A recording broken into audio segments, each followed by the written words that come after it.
Thank you very much. Asanteni sana.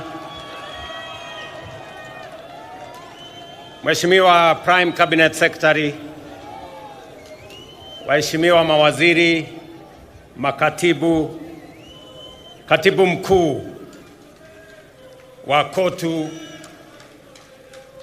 Daktari Francis Atwoli, and the entire labor movement leadership. Ndugu na dada wafanyikazi wenzangu wa taifa la Kenya, hamjambo. Hamjambo tena. Wafanyikazi hoye. Wakenya hoye.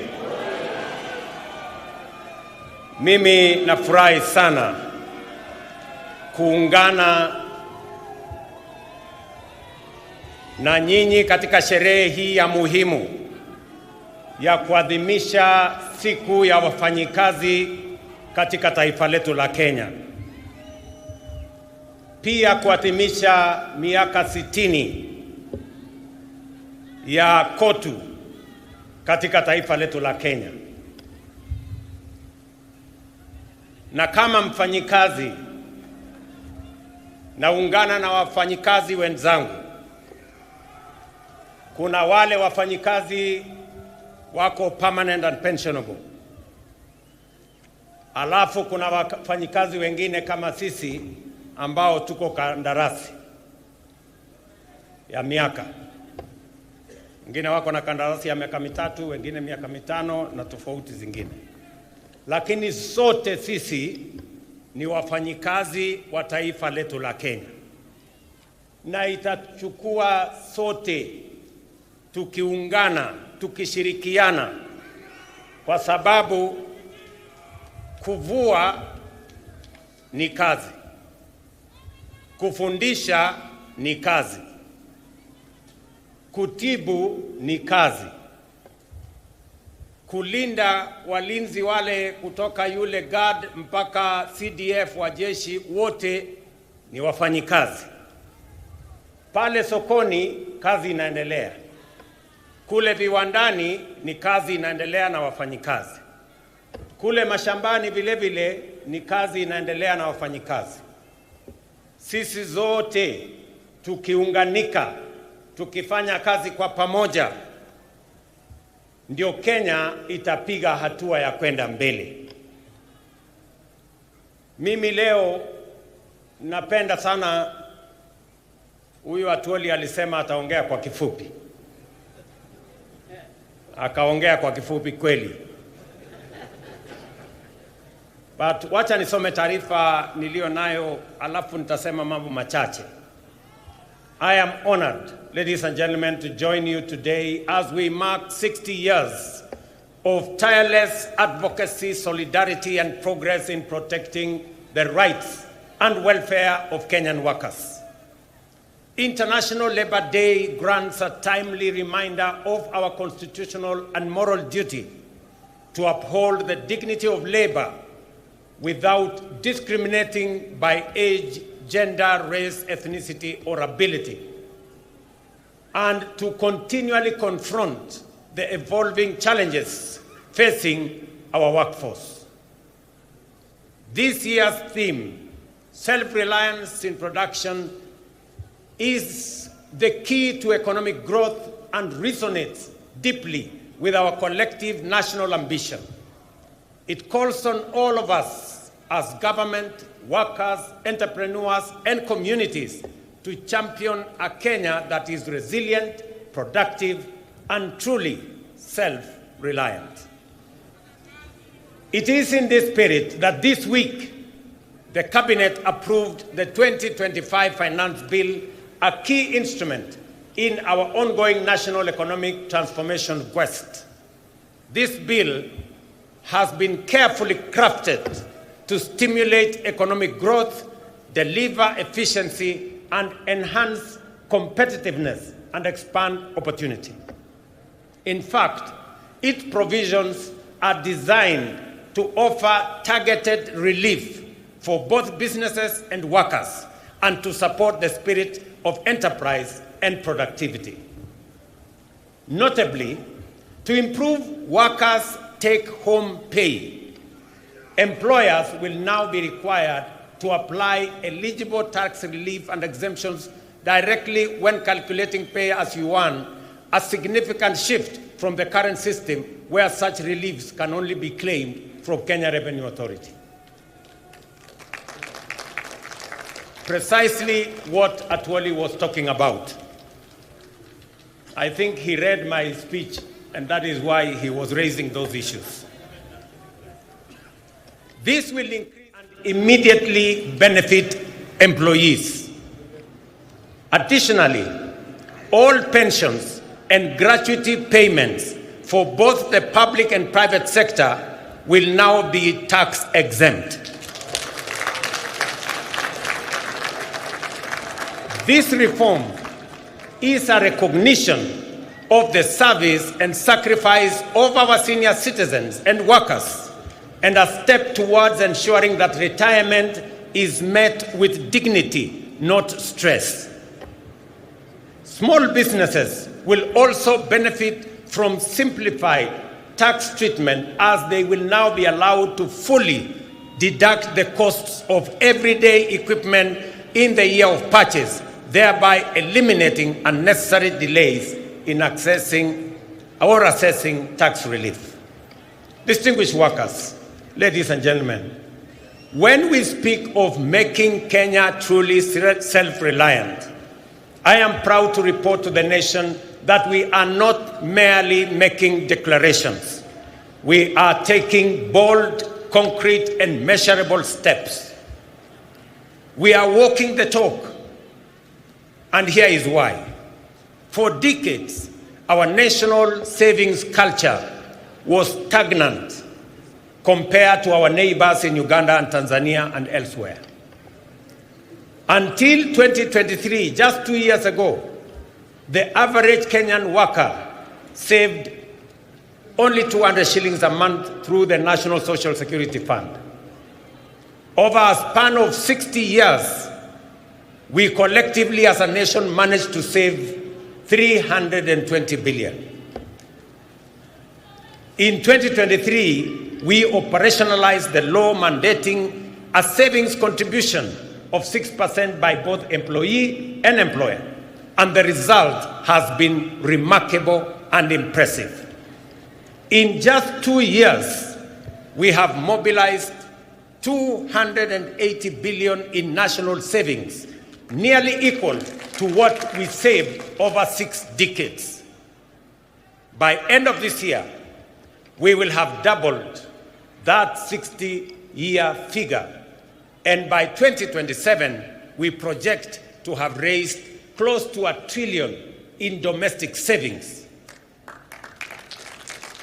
Kenya's savings to GDP ratio currently stands at between 10 and 12%, depending on the calculation you apply.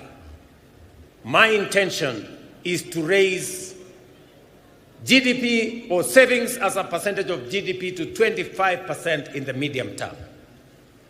That will enable us as a nation to build a pool of resources that we can use to lend to the SMEs and the private sector, and we can grow more businesses and reduce the cost of borrowing, so that the double-digit borrowing of 18% or 20%, it is not possible for us to grow our economy, to grow more business, to expand enterprise, if the cost of borrowing money is high.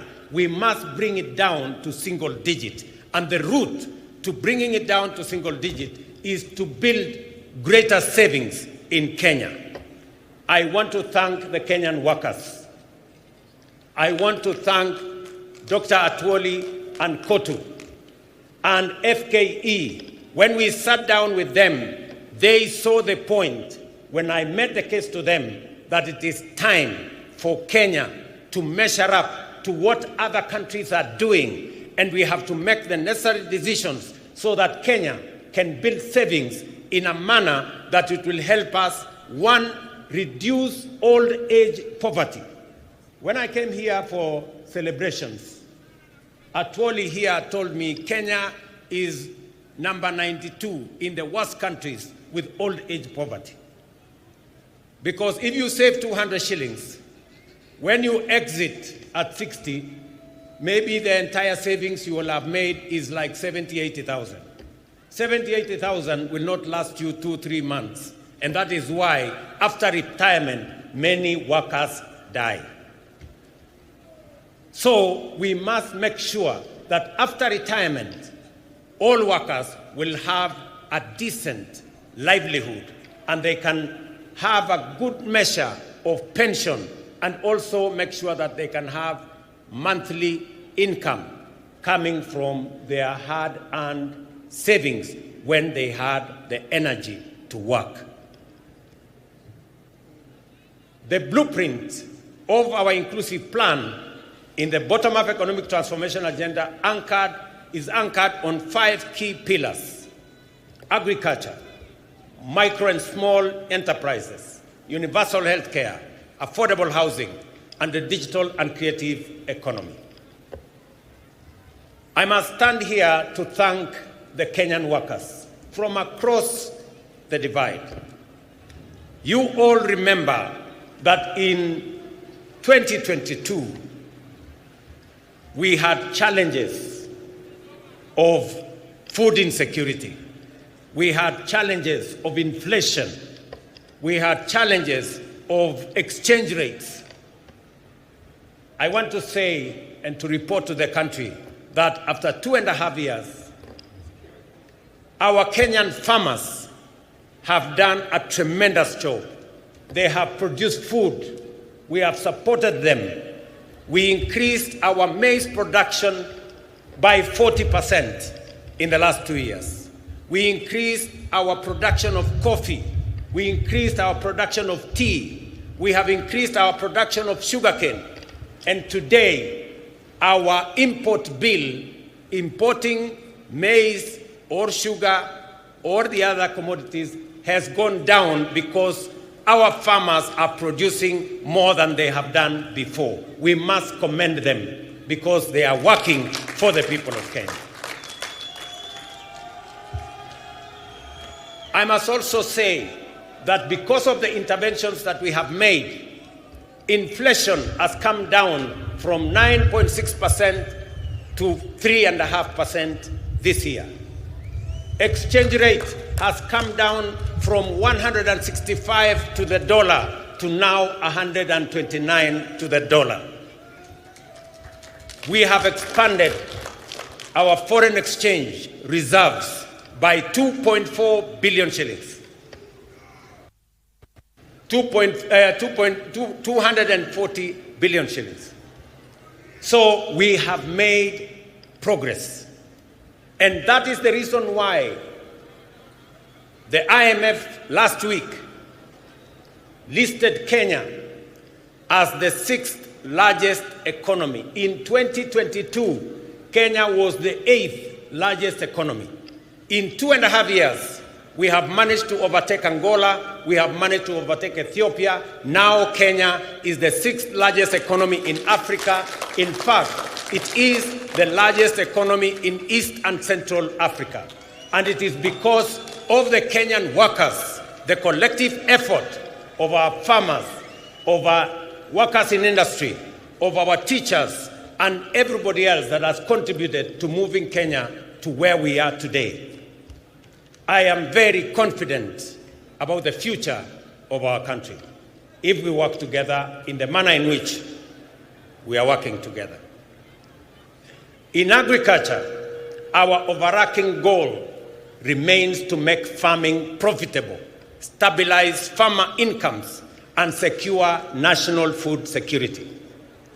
The reduction of fertilizer prices has led to 40% surge in maize production, boosted farmer earnings, reforms in the coffee sector, including the elimination of inefficiencies and corruption, and the streamlining of the Nairobi Stock Exchange, have raised farmer prices from 50 shillings to a kilo to between 100 and 150 shillings to a kilo now. Similarly, reforms in the sugar sector have revitalized the industry, leading to record production, better incomes, and bonus payouts for farmers, while creating thousands of new jobs. I recall with very deep personal satisfaction seeing Mama Redempta Makoha of Mumias receive a bonus check of 80,000 in January this year, money she has proudly used to advance her well-being. That is what real impact and transformation looks like. And let me assure the Kenyan workers and the representative of the Kenyan workers, we've just completed the leasing of the 5 sugar factories of Kenya. They will now be commercially run by private sector players who have the acumen, the resources, the know-how on how to run business. And I want to assure you that no worker is going to lose their job. In fact, with the increased efficiencies, with better performance of these factories, we are scheduled to hire more workers so that we can drive our sugar industry. Our affordable housing program is another flagship initiative delivering real impact. By end of April, it had created 250,000 jobs spanning architecture, engineering, urban planning, masonry, carpentry, plumbing, electrical work, while reinvigorating local economies. I proudly saw workers from affordable housing in this meeting, and I want to commend them for the transformation they are carrying out in the Republic of Kenya, not just in Nairobi, but everywhere else. This program will, in the next few years, expand home ownership across the country. Ladies and gentlemen, the MSME sector remains the greatest untapped reservoir of employment in Kenya today. Our commitment to unlocking its potential is resolute. The Hustler Fund continues to deepen financial inclusion and support entrepreneurship at scale. To date, over 25 million Kenyans have accessed nearly 70 billion through the fund, with over 4.5 billion saved, mobilized in savings. We have also introduced a 9-band credit rating system to formalize credit histories and unlock new opportunities for those without traditional collateral. Already, more than 4.5 million borrowers with A and B rating have qualified for the Hustler Fund Bridge product, linking them to commercial banks and paving the way to the formal credit market. Over 400,000 have transitioned to this product, with some accessing up to 150,000 without security, without title deeds, without logbooks. They can now have access to 150,000. These borrowers are the future of our enterprise and economy. Ladies and gentlemen, our education, we are closing the teacher shortage gap that existed in 2022 of 116,000. We have recruited over 76,000 teachers in the last 2 years. And we have set aside another 2.4 billion shillings in this year's budget to hire additional teachers, 20,000 of them, with effect from January next year. Further, the government has allocated another 1.6 billion for capacity building for teachers and another 1 billion for the promotion of teachers, so that we can have them assist us produce more human capital and more workers with skills and competencies to manage our economy and to run our country. This investment has improved student-teacher ratios, enhanced literacy and numeracy, and generated stable employment in communities across the country. Labor migration continues to be a cornerstone of our strategy to expand jobs for Kenyans. Last year, over 200,000 Kenyans secured jobs abroad. This year, we are strengthening our efforts through targeted recruitment and bilateral labor agreements.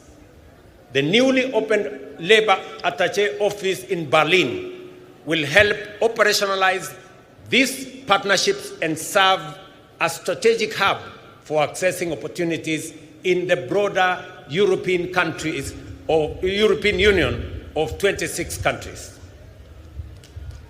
The net well-being of workers is incomplete without health security.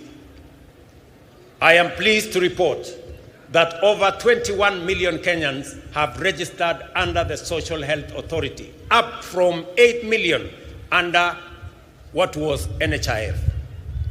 This is a monumental leap towards universal health coverage.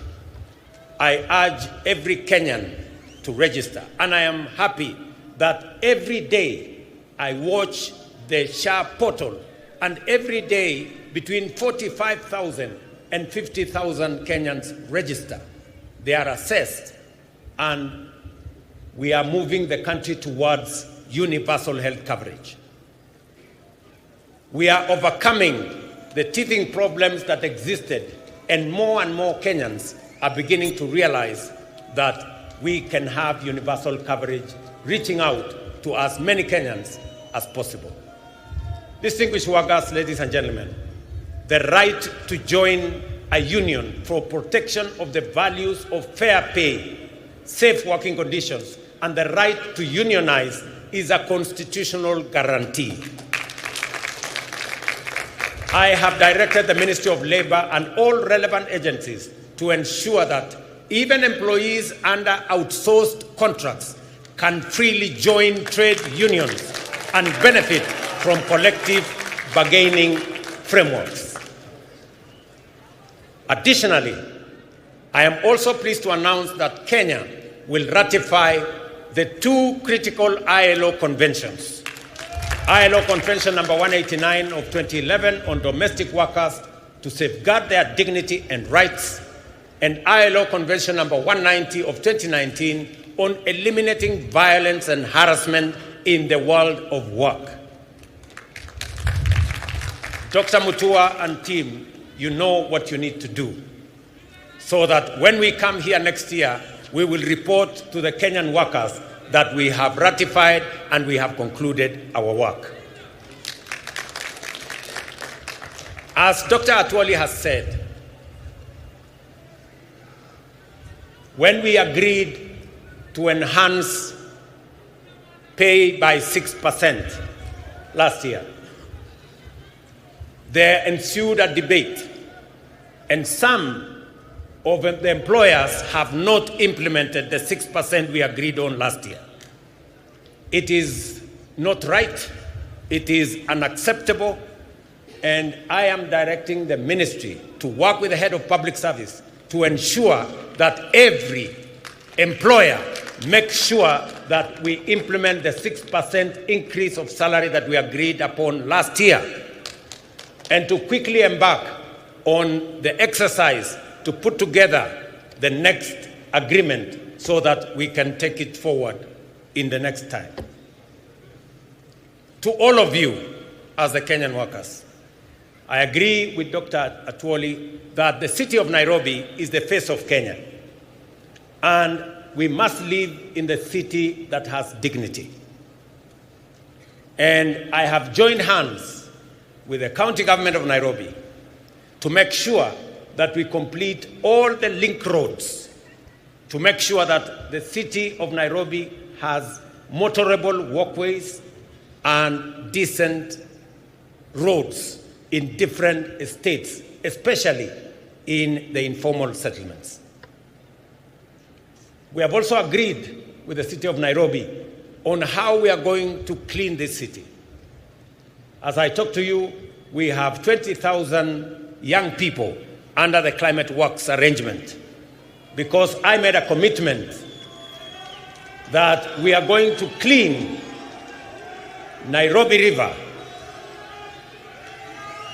and make sure that we develop additional social housing for the people of Nairobi to give dignity to the city of Nairobi. I went around the city of Nairobi 2 months ago, and we also agreed that the children of Nairobi, who today don't have as much school facilities and infrastructure as other counties, will benefit from additional government support so that all the children in the city of Nairobi, especially those who live in informal settlements and attend informal schools, are graduated to public schools where they can get proper education paid for by the government of Kenya. I want to thank the members of Nairobi, the members of parliament from Nairobi County, and some of them are here, for the partnership that we have worked on to make sure that both the children of Nairobi go to school and the city of Nairobi benefits from the Climate Works program that will employ more young people. And we are going to be transitioning to another 40,000, to another 20,000 to make it 40,000 shortly as we graduate into the budget next month. So wale wote ambao wanashiriki katika kazi hiyo ya Climate Works, wale wanashiriki, na mimi naona, nafikiri wengine wao wako hapa, wale wanafanya kazi katika affordable housing, mimi nataka niwaeleze ya kwamba hii nchi yetu itajengwa na sisi kama wafanyikazi wa taifa letu la Kenya. Affordable housing itatupatia ajira, pia itatupatia mahali pazuri pa kuishi, kuondoa wananchi wengi wanaoishi katika vitongoji duni. Na mimi nataka niseme ya kwamba vile mumeuliza, mmoja wenu wameuliza ya kwamba mnataka kutumia payslip katika kuaccess mambo ya affordable housing. Hiyo ni maneno mzuri sana. As long as we are discussing how we are going to occupy the houses, whether by deposit, wale wako na deposit, yule ambaye una deposit peleka payslip, tutapangana na wewe tujue vile utapata nyumba uishi mahali pazuri. So tushirikiane namna hiyo, tufanye kazi hiyo kwa pamoja, na mimi nataka niwaeleze ya kwamba Kenya itabadilika. Nilikubaliana na watu wa China. Wakati nilienda China, pengine watu wengi walikuwa wanafikiri tumeenda kukopa madeni zaidi. Hapana. Tulikubaliana ya kwamba tutajenga barabara kutoka Rironi kwenda Nakuru baadaye mpaka Malaba. Lakini sio kwa madeni. Hapana. Tutajenga barabara hiyo kutumia investment. Vile tumejenga expressway kutoka airport mpaka mjini Nairobi, hatujatumia pesa ya serikali. Na hiyo pia tutafanya hivyo. Hata hiyo reli tutatoa Naivasha tupeleke mpaka border yetu na Uganda. Vile vile itakuwa kupitia kwa barabara ya investment, sio kwa madeni. Kwa sababu nimesema ya kwamba lazima tupunguze madeni, kwa sababu inaweza kuharibu nchi yetu. Na tutumie mbinu mbadala, a different approach, a much more innovative approach to carry out development in our country. And it is doable and it is possible. Kwa hivyo tushirikiane katika njia hiyo, na mimi nataka niwaulize Wakenya wote tuungane, tushirikiane, tufanye kazi kwa pamoja.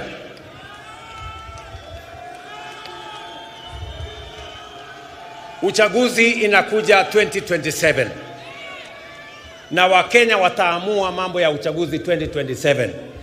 Kwa sasa tushirikiane, kila mtu afanye kazi mahali ameajiriwa. Ikifika wakati huo kutakuwa na mtihani, 2027 kutakuwa na mtihani. Wale watapita mtihani wataendelea, wale wataanguka mtihani wataenda kulima, na dunia itasonga mbele.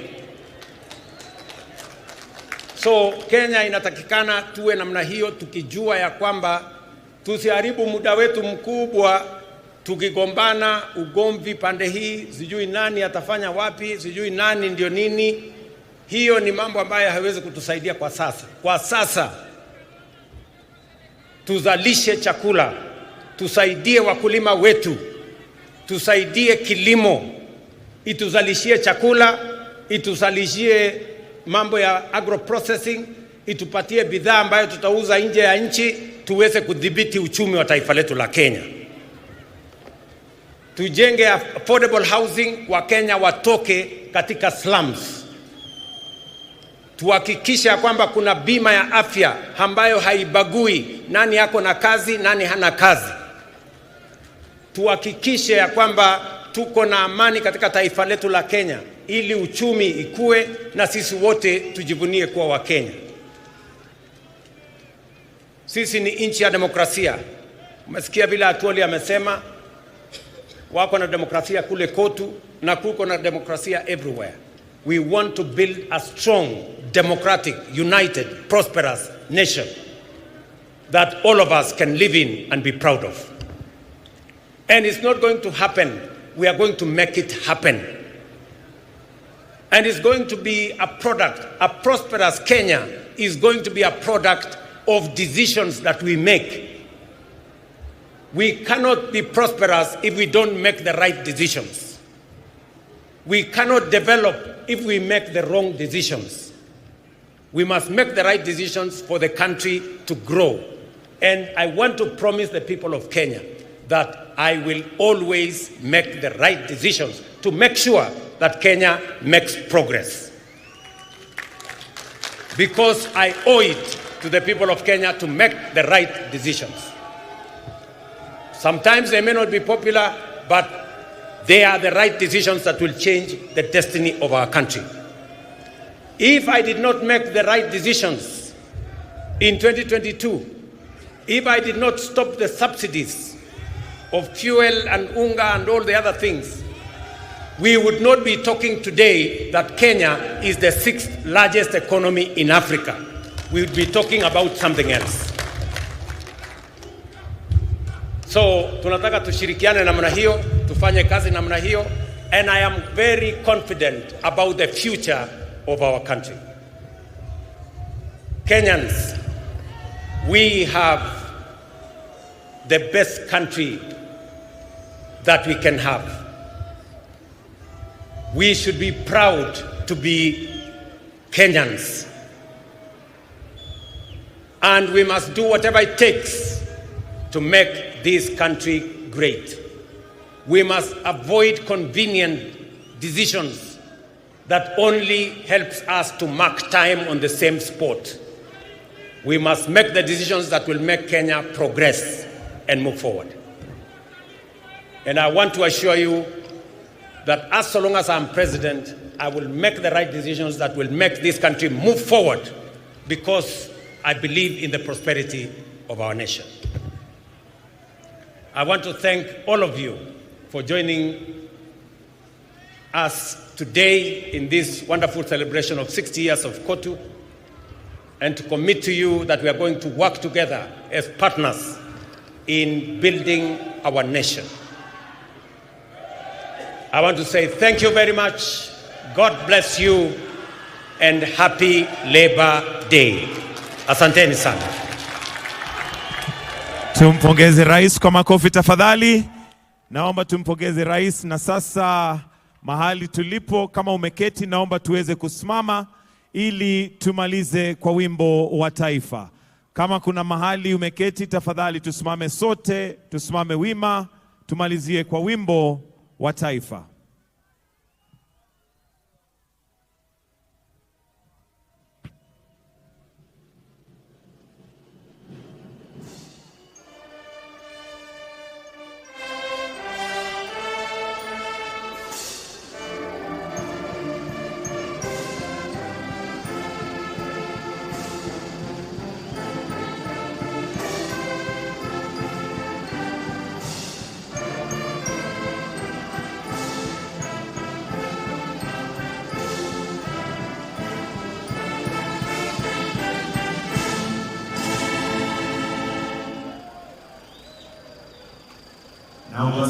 Tusalie mahali tulipo tukimpatia rais wa Jamhuri ya Kenya, Rais Daktari William Samoei Ruto, aweze kutoka kwa starehe zake. Let us see to leave. Thank you.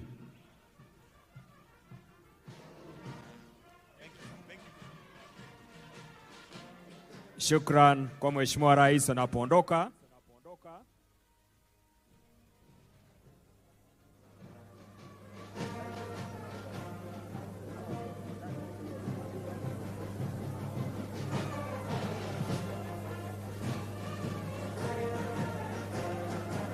Ni kilele cha sherehe zetu Labour Day makala ya 60, nikitambua kuondoka kwa Mheshimiwa Rais Daktari William Ruto.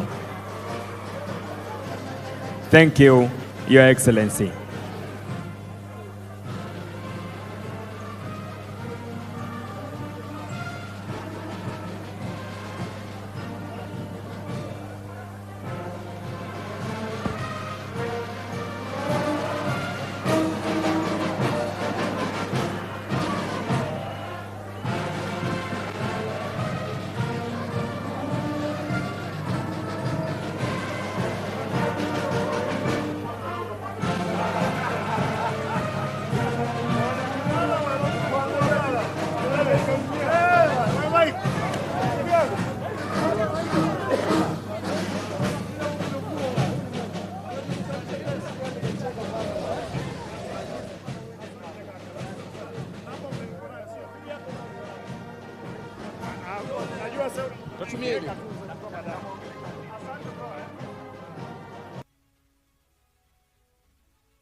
In today's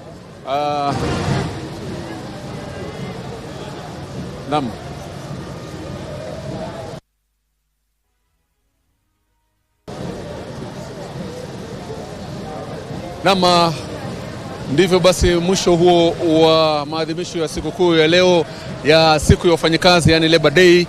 Ni siku ambayo kwamba imekuwa na mengi tu mazuri kwa ajili ya mfanyakazi. Tumemsikia Mheshimiwa Rais William Ruto ambaye ameongoza hafla ya leo akizungumzia tu zile sera na mikakati ambayo imewekwa na serikali yake ya kuhakikisha kwamba wewe ambaye ni mfanyakazi unaweza kufurahia maisha hata ya sasa na hata baadaye. Kwa mfano, rais pamoja na ujumbe wake ambao wamekuja hapa wamezungumzia haja ya kuhakikisha kwamba mfanyakazi hanyanyaswi, mfanyakazi haki zake zinalindwa. Wale wafanyakazi ambao wanapata ajira kupitia ule mfumo wa outsourcing wanaweza kuwa wanaruhusiwa kujiunga na vyama vya wafanyakazi.